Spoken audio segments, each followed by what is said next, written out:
Samantala, isang aksidente ang sinapit ng ating kababayang Filipino doctor at ng kanyang pamilya sa isang car crash sa Tiananmen Square kahapon.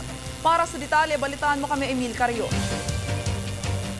Isang malagim na aksidente ang sinapit ng pamilya ng isang Filipino doctor at 38 sugatan na iba pa sa isang car accident sa Tiananmen Square.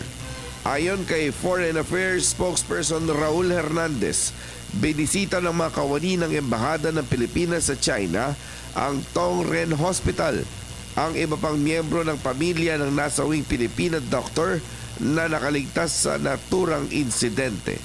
Tanging ang kanyang asawa at 2 anak ang nakaligtas sa nasabing aksidente. Sa kasalukuyan ay nasa stable condition na ang mag-aama.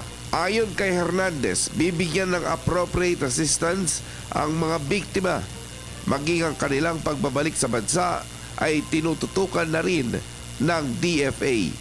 Ayon sa mga report, isang SUV ang sumalpok di umano sa Tiananmen Square at bago ito nagsimulang magliyab kung saan lulan nito ang ilang pasahero.